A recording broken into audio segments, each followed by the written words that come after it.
밥을 먹고 나서 바로 산책을 나가는 것과 소파에 비스듬히 앉아 쉬는 것, 이 두 가지 중에 어느 쪽이 더 위험할까요? 많은 분들이 당연히 걷는 게 건강에 좋다고 하실 겁니다. 하지만 오늘 우리가 평생 당연하게 여겨온 그 상식이 얼마나 위험한 착각이었는지 밝혀드리겠습니다. 연세대 세브란스 병원 심뇌혈관센터 연구팀이 65살 이상 어르신 200명을 7년간 추적 관찰한 결과 식사 직후 무리하게 움직인 그룹에서 뇌혈관 질환 발병률이 그렇지 않은 그룹보다 2.3배 높게 나타났습니다. 잠깐 여러분, 더 놀라운 사실이 있습니다. 이분들 중 상당수는 건강을 위해 일부러 운동을 한 것이었습니다. 우리가 선의로 한 행동이 오히려 뇌를 위험에 빠뜨린 것이죠. 여러분, 오늘 이 영상을 끝까지 보시면 식사 후에 절대 해서는 안 되는 행동 5가지를 정확히 아시게 됩니다. 그리고 뇌혈관을 스스로 보호하고 혈액을 맑게 만드는 실천법 4가지도 함께 알려드릴 것입니다. 우리 60대, 70대 어르신들의 몸은 20대, 30대와 완전히 다릅니다. 우리 세대만의 특별한 건강 전략이 필요합니다. 같은 행동도 우리 어르신들에게는 전혀 다른 결과를 가져올 수 있습니다.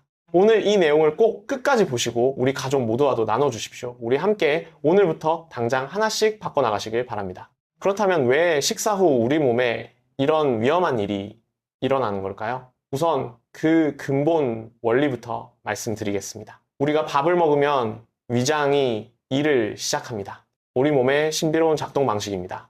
음식을 소화하기 위해 온몸의 혈액이 배 쪽으로 집중되는 것이죠. 의학 용어로는 내장 혈류량이 증가한다고 합니다. 쉽게 말하면 우리 몸의 피가 위장 쪽으로 몰린다는 뜻입니다. 젊은 분들은 이때 심장이 빠르게 반응해서 뇌로 가는 혈액량을 유지합니다. 하지만 우리 세대는 다릅니다. 60살이 넘으면 자율신경계의 반응 속도가 젊을 때의 절반 이하로 떨어집니다. 피가 배로 쏠려도 뇌에 즉시 보충해줄 여력이 없는 것입니다. 바로 이 취약한 시간, 식사 직후 15분에서 30분 사이에 잘못된 행동이 더해지면 뇌혈관에 돌이킬 수 없는 손상이 생길 수 있습니다.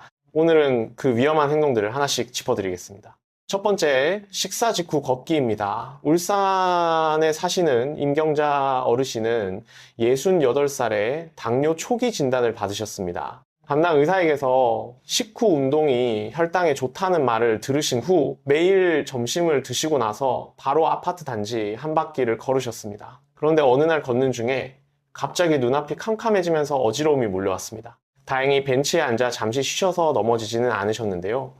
검사 결과 뇌로 가는 혈류가 순간적으로 급감했다는 사실을 확인하셨습니다. 여러분 중에도 임경자 어르신처럼 식후 걷기가 건강에 좋다고 굳게 믿고 계신 분들이 정말 많습니다. 그런데 이게 왜 문제가 될까요? 밥을 먹으면 위장이 일하느라 피가 배로 쏠립니다.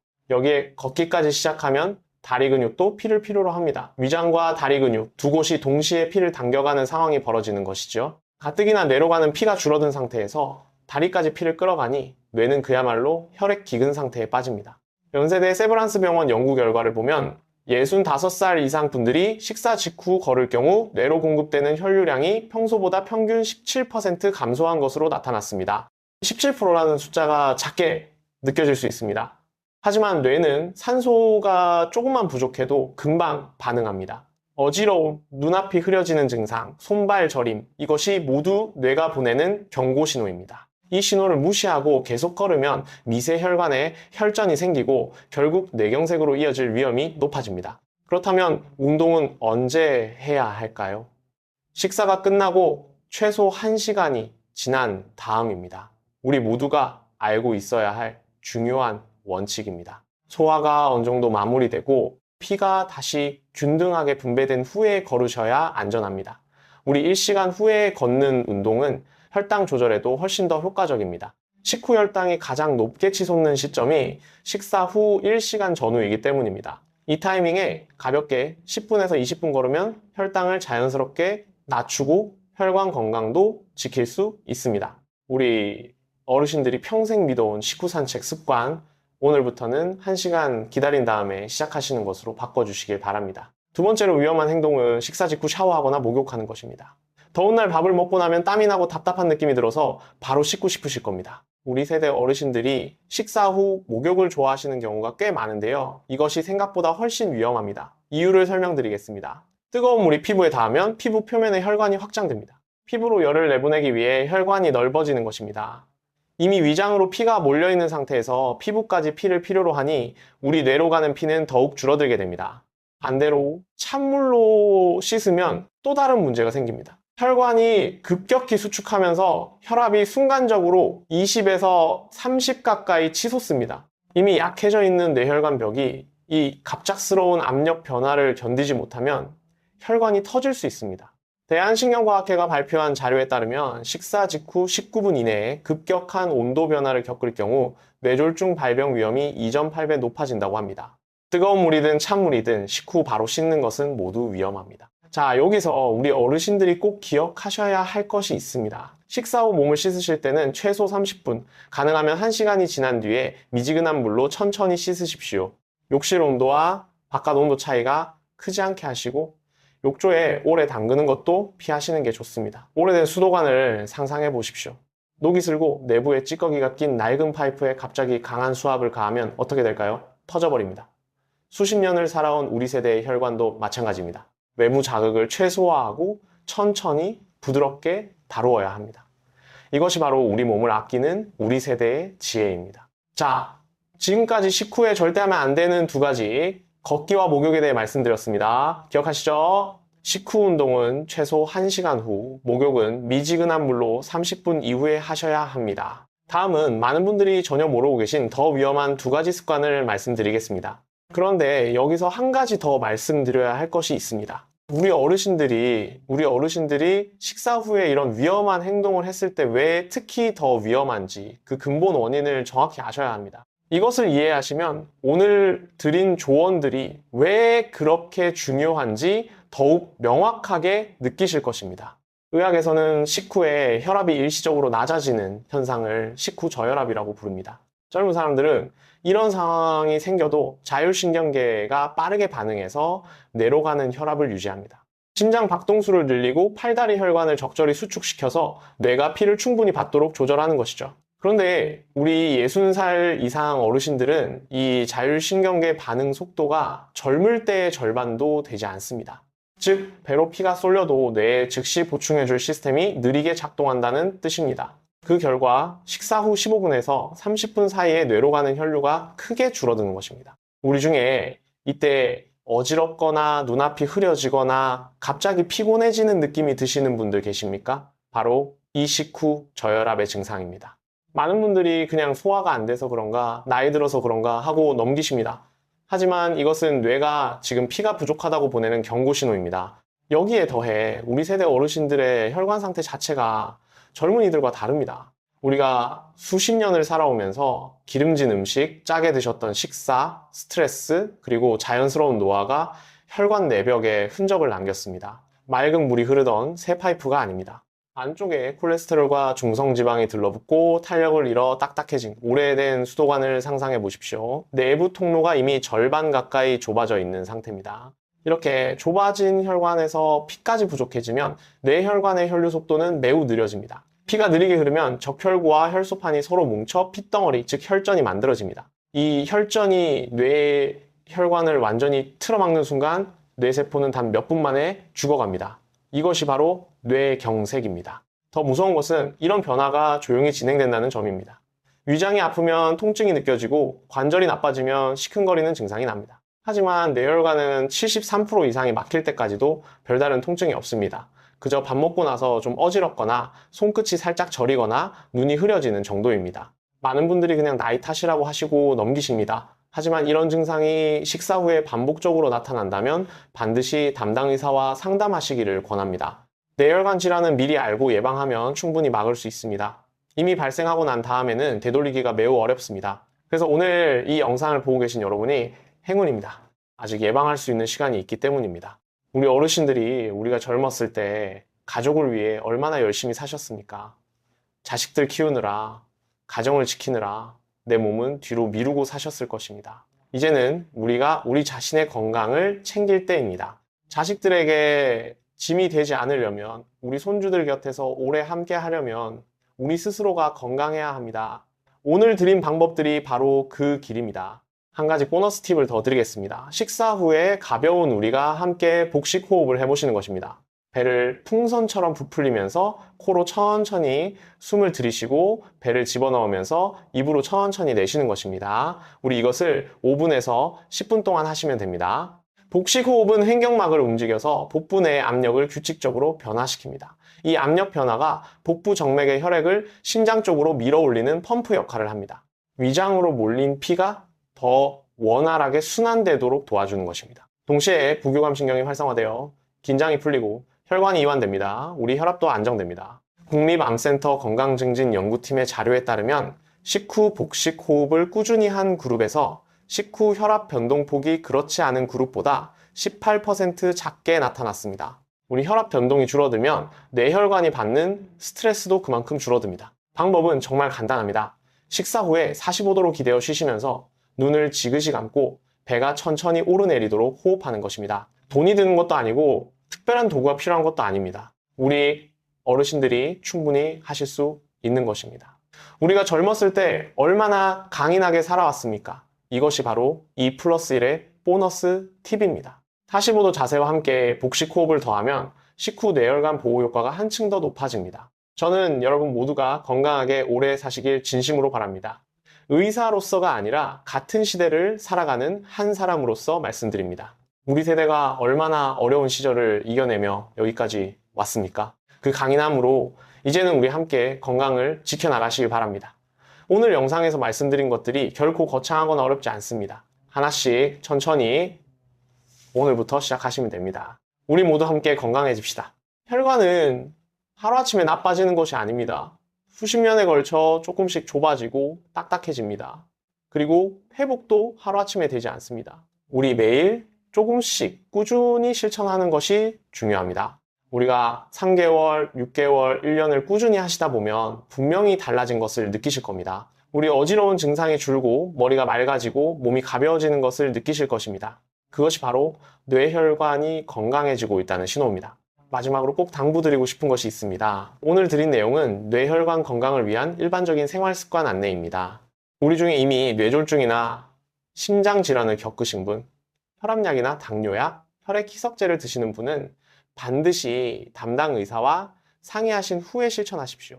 우리 모든 분들에게 동일하게 좋은 것은 없습니다. 우리 각자의 몸 상태에 맞는 방법을 담당 의사와 함께 찾아가시는 것이 가장 현명합니다. 세 번째 위험한 행동은 식사 직후 커피나 진한 녹차를 마시는 것입니다. 이건 정말 많은 분들이 놀라실 내용입니다. 우리 세대의 어르신들은 밥을 드시고 나면 따뜻한 커피 한 잔이나 녹차 한 잔이 습관처럼 되어 계신 경우가 많습니다. 소화도 도와주고 개운하게 해준다고 생각하시는 거죠. 그런데 이것이 실은 뇌혈관에 이중으로 타격을 주는 행동입니다. 카페인은 중추신경을 자극하는 동시에 혈관을 수축시키는 작용을 합니다. 식후에는 이미 뇌로 가는 혈류가 줄어든 상태인데 여기에 카페인이 들어가 뇌혈관까지 좁혀버리면 뇌세포가 산소를 공급받지 못하는 상황이 만들어집니다. 국민건강보험공단에서 2022년에 발표한 코호트 연구에 따르면 60살 이상 어르신이 식사 직후 카페인 음료를 매일 섭취한 경우 5년 뒤 경미한 인지기능 저하 위험이 그렇지 않은 그룹보다 39% 높게 나타났습니다. 뿐만 아니라 커피와 녹차에 많이 들어있는 타닌 성분은 철분 흡수를 방해합니다. 철분이 부족하면 혈액이 산소를 운반하는 능력이 떨어지고 결국 뇌로 전달되는 산소량이 더욱 줄어들게 됩니다. 저는 이 내용을 여러분께 말씀드릴 때마다 어르신들이 정말 안타깝습니다. 평생 건강에 좋을 거라고 믿어온 습관이 사실은 뇌를 조금씩 갉아먹고 있었다니 그 사실이 얼마나 억울하겠습니까? 하지만 이제 아셨으니 바꾸실 수 있습니다. 커피나 녹차를 드시고 싶다면 식사 후 2시간이 지난 다음에 연하게 드십시오. 뜨겁지 않게 적당히 따뜻한 정도로 한 번에 조금씩 천천히 드시는 것이 가장 안전합니다. 혈관이 좁아지거나 산소 공급이 방해받을 걱정이 없는 시간대에 여유롭게 즐기시는 것이 현명한 방법입니다. 네 번째 위험은 식사 후에 고개를 푹 숙인 채로 스마트폰을 보거나 신문을 읽는 자세입니다. 그리고 5번째로는 더운 날 식사 직후에 에어컨이나 선풍기 바람을 뒷목이나 얼굴에 직접 맞는 행동입니다. 우리 주변에서 흔히 볼 수 있는 장면입니다. 이 두 가지는 함께 설명드리는 게 좋겠습니다. 우리 목에는 심장에서 뇌로 피를 올려보내는 경동맥과 뇌에서 다시 심장으로 내려보내는 경정맥이 지나갑니다. 우리가 고개를 앞으로 푹 숙이면 이 혈관들이 목뼈와 근육에 눌리게 됩니다.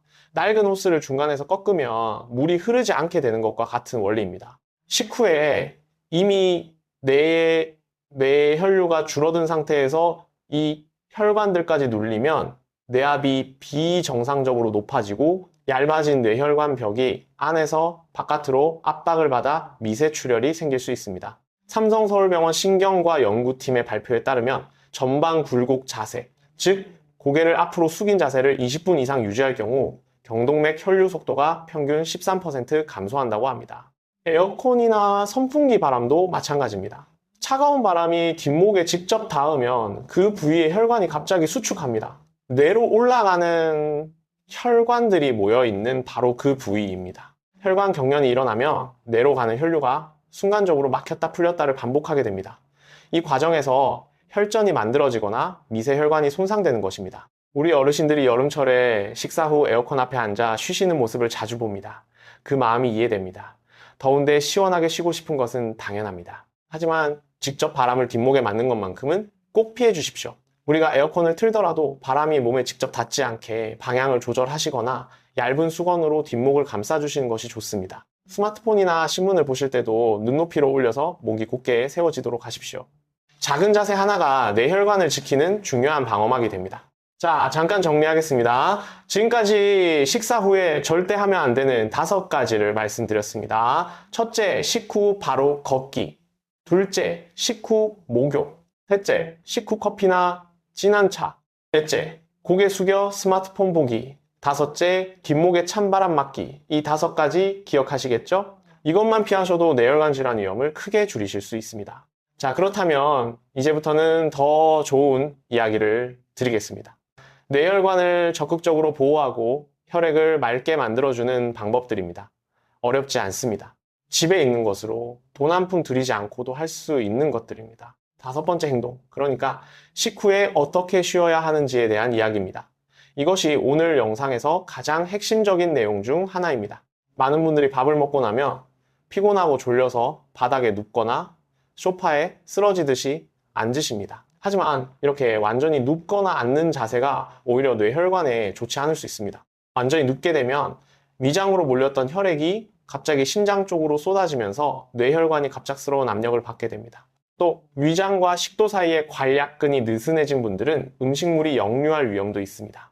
그렇다면 어떻게 해야 할까요? 상체를 30도에서 45도 정도 세운 채로 비스듬히 기대어 쉬는 것이 가장 좋습니다. 침대 머리를 올리거나 베개를 2-3개 겹쳐서 등을 기대면 됩니다. 소파라면 등받이에 기대되 허리를 완전히 젖히지 않고 약간 앞으로 세운 상태로 앉으시면 됩니다. 이 자세가 왜 좋을까요? 상체를 약간 세우면 중력이 위장 속 음식물이 아래로 가라앉도록 도와줍니다. 역류를 막아주는 것이죠. 동시에 심장과 뇌가 완전히 수직 방향에 있지 않아서 심장이 뇌로 피를 올려보내는 부담이 줄어듭니다. 연세대 세브란스 병원 임상연구에서 식사 후 상체를 45도로 기울여 쉰 그룹이 그냥 앉아있거나 완전히 누운 그룹보다 뇌의 혈류량이 안정적으로 유지된 것으로 나타났습니다. 차이가 11%나 됐습니다. 이 11%가 좁아진 뇌에 미세혈관 끝까지 피가 도달하느냐 안 하느냐를 가르는 중요한 경계가 될 수 있습니다. 여기에 더해 가능하다면 왼쪽으로 살짝 기울여 눕는 것을 권합니다. 우리 위장은 몸의 왼쪽에 치우쳐 있습니다. 왼쪽으로 기울면 위장 속 내용물이 가장 깊은 곳에 안정적으로 고이면서 역류 걱정을 더욱 줄일 수 있습니다. 식후 20분 이 자세로 조용히 쉬어 보십시오. 몸이 훨씬 가볍게 느껴지실 것입니다. 자식들한테 짐이 되기 싫으신 마음 우리 모두 같습니다. 이 작은 습관 하나가 바로 그 마음을 지켜주는 방패가 됩니다. 이번에는 뇌혈관을 실질적으로 보호하는 먹거리 이야기를 드리겠습니다. 특별히 비싼 것도 아닙니다. 대부분의 가정에 이미 있는 것들입니다. 우선 천연꿀과 호두입니다. 이 2가지의 조합이 뇌혈관에 왜 좋은지 제대로 설명드리겠습니다. 우리가 밥을 먹으면 혈액 속에 당분이 쏟아져 들어옵니다. 이 당분이 제대로 처리되지 않으면 혈관 벽에 달라붙어 찌꺼기를 만듭니다. 의학적으로는 최종 당화산물이라고 부르는데 쉽게 말하면 혈관 내벽을 긁어 상처를 내는 독소 같은 것입니다. 상처가 생긴 혈관 벽에 콜레스테롤이 달라붙고 점점 좁아지다가 결국 막히거나 터지게 됩니다. 이것이 뇌경색과 뇌출혈의 가장 흔한 원인입니다. 천연꿀은 이미 벌이 1차적으로 소화를 마친 순수한 단당류입니다. 일반 음식과 달리 위장에서 복잡한 소화 과정 없이 곧바로 혈액으로 흡수됩니다. 소화를 위해 위장으로 피가 추가로 쏠리지 않아도 된다는 뜻입니다. 동시에 천연꿀에 들어있는 항산화 성분들이 혈관 벽에 쌓인 독소를 중화시키는 역할을 합니다. 그런데 여기서 꼭 주의하셔야 할 것이 있습니다. 이것은 천연꿀 이야기입니다. 가공된 꿀이나 과당이 첨가된 제품은 오히려 해가 될 수 있습니다. 반드시 순수한 천연꿀을 사용하십시오. 호두는 오메가3 지방산이 식물성 식품 중에서 가장 풍부한 것 중 하나입니다. 오메가3는 혈관 내벽에 염증을 가라앉히고 혈관을 부드럽게 이완시킵니다. 좁아진 혈관이 조금 더 넓어지는 효과가 있습니다. 또 혈소판이 서로 뭉쳐서 혈전, 즉 핏덩어리가 되는 것을 막아주기도 합니다. 뇌경색은 결국 이 혈전이 뇌혈관을 막아서 생기는 병입니다. 하버드 의과대학 영양역학 연구팀이 15년간 진행한 코호트 연구에서 호두를 매일 꾸준히 섭취한 60살 이상 그룹은 그렇지 않은 그룹보다 뇌졸중 위험이 27% 낮았습니다. 그렇다면 어떻게 드시면 될까요? 방법은 간단합니다. 식사가 끝나고 30분이 지난 후 껍질을 깐 호두 10g 정도 손바닥에 가볍게 얹어 보시면 그 정도 양입니다. 천연꿀 한 작은 숟가락, 요 두 가지를 우리 함께 드시면 됩니다. 당뇨가 있으신 우리 어르신들은 꿀량을 절반으로 줄이시고 혈당 변화를 체크하시면서 드십시오. 이것이 번거롭게 느껴지실 수도 있습니다. 하지만 자식들이 아버지, 어머니 건강하게 오래 계셔달라고 얼마나 바라고 있습니까? 우리가 스스로 건강을 지키는 것이 가족에게 줄 수 있는 가장 큰 선물입니다. 매일 조금씩 꾸준히 실천해 주십시오. 이제 마지막으로 식후에 물 마시는 방법에 대해 말씀드리겠습니다. 물이요? 알지 않느냐고 하실 수 있는데요. 사실 물 마시는 방법을 제대로 알고 계신 분이 생각보다 훨씬 적습니다. 밥을 먹고 나면 혈액이 소화액을 만드는데 수분을 많이 사용하면서 피가 끈적끈적해집니다. 의학적으로 혈액 점도가 높아진 상태라고 합니다. 끈적한 피는 좁아진 혈관을 잘 통과하지 못합니다. 심장이 더 세게 펌프질을 해야 되고 뇌혈관이 받는 압력이 높아집니다. 이때 적절하게 따뜻한 물을 드시면 혈액의 점도를 낮추고 혈관을 부드럽게 이완시켜 뇌로 가는 혈류를 원활하게 만들어줍니다. 그런데 몇 가지 주의가 필요합니다. 첫째, 온도입니다. 가장 좋은 것은 40도에서 50도 사이의 따뜻한 물입니다. 이 온도가 우리 체온과 가장 가깝고 혈관에 충격을 주지 않으면서 혈관을 이완시킵니다. 차가운 물은 혈관을 갑자기 수축시키고 너무 뜨거운 물은 식도에 자극을 줍니다. 둘째, 마시는 방법입니다. 한꺼번에 큰 컵으로 벌컥벌컥 마시는 것은 좋지 않습니다. 한 번에 많은 양이 들어오면 신장에 부담이 갑니다. 그리고 혈액 속 나트륨 농도가 갑자기 희석되면서 뇌세포가 반응하는 경우도 있습니다. 한 모금씩 5분에 걸쳐 천천히 드시는 것이 가장 좋습니다. 혀 아래에 잠깐 머금었다가 삼키는 방식으로 드시면 더욱 좋습니다. 혀 아래에는 혈관이 많이 모여 있어서 따뜻한 물의 온기가 뇌로 가는 혈관에도 전달됩니다. 셋째, 식후 3, 2, 1 법칙에 대해 설명드리겠습니다. 이것은 제가 오늘 드리는 팁 중에 가장 실천하기 쉬운 것입니다. 숫자 3은 취침 3시간 전부터는 음식을 드시지 않는다는 뜻입니다. 잠자리에 들기 전에 위장이 비워져 있어야 우리 뇌가 밤새 스스로를 청소할 수 있습니다. 자는 동안 뇌는 낮 동안 쌓인 노폐물을 씻어내는 작업을 합니다. 의학계에서는 이것을 글림프 시스템이라고 부르는데 쉽게 말하면 뇌의 하수도 청소입니다. 위장에 음식이 남아있으면 이 청소 시스템이 제대로 작동하지 않습니다. 아침에 일어나면 머리가 무겁고 멍한 이유 중 하나가 이것입니다. 숫자 2는 식사 후 20분, 이 시간만큼은 반드시 상체를 세우고 안정을 취하라는 뜻입니다. 앞서 말씀드린 45도 자세로 조용히 쉬시면 됩니다. 숫자 1은 식후 1시간이 지난 다음에 10분에서 15분 가볍게 걸으라는 뜻입니다. 이 타이밍에 걸으면 혈당 스파이크를 자연스럽게 낮추고 혈액순환을 돕습니다. 3, 2, 1, 취침, 3시간, 전, 공복, 식후, 20분, 안정, 식후, 1시간, 후, 가볍게 걷기. 우리가 이 세 가지만 지키셔도 뇌혈관 건강이 눈에 띄게 달라집니다. 울산에 사시던 임경자 어르신 이야기로 돌아가겠습니다. 이분이 뇌혈류 이상 진단을 받으신 후 오늘 말씀드린 내용들을 하나씩 실천하셨습니다. 식후 바로 걷는 습관을 1시간 후로 바꾸셨고, 목욕 시간을 식사 후 1시간 이후로 조정하셨습니다. 커피는 2시간 후에 연하게 드셨고, 스마트폰을 눈높이로 올려서 보셨습니다. 매일 저녁 식후에는 호두와 꿀을 조금씩 드셨고, 따뜻한 물을 천천히 마시는 습관을 들이셨습니다. 3개월 후 어지러운 증상이 사라졌습니다. 검사 결과도 달라졌습니다. 뇌 혈류량이 안정됐다는 말을 들으셨습니다. 어르신이 말씀하셨습니다. 이렇게 간단한 방법인 줄 몰랐어요. 알았더라면 훨씬 일찍 시작했을 텐데 하고요. 여러분 지금 아셨으니 늦지 않았습니다. 우리 모두 지금 이 순간부터 시작하면 됩니다. 오늘부터 시작하시면 됩니다. 자, 오늘 드린 내용을 마지막으로 정리해 드리겠습니다. 식사 후에 절대 하면 안 되는 5가지. 첫째, 바로 걷기. 우리 1시간 기다리십시오. 둘째, 바로 목욕. 우리 30분에서 1시간 후에 미지근한 물로 하십시오. 셋째, 진한 커피나 차. 2시간 후에 연하게 드십시오. 넷째, 고개 숙여 스마트폰 보기. 눈높이로 올리십시오. 다섯째, 뒷목에 찬바람 맞기. 직접 바람을 맞지 마십시오. 그리고 뇌혈관을 보호하는 4가지 실천법. 하나, 식후 20분은 45도로 기대어 쉬기. 둘, 식후 30분 후 천연꿀과 호두 함께 드시기. 셋, 따뜻한 물을 한 모금씩 천천히 마시기. 넷, 3, 2, 1, 법칙 지키기. 이 9가지가 여러분의 뇌혈관을 지키는 가장 단순하고 강력한 방법입니다. 어렵지 않습니다. 복잡하지도 않습니다.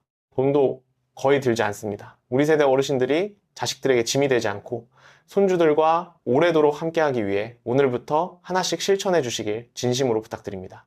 오늘 영상이 도움이 되셨다면 좋아요와 구독 부탁드립니다. 더 많은 어르신들께 이 정보가 전달될 수 있도록 가족과 지인분들께도 공유해 주시면 감사하겠습니다. 댓글에 궁금한 점이나 여러분의 경험을 남겨주시면 최대한 답변 드리겠습니다. 건강 지키시고 행복하세요.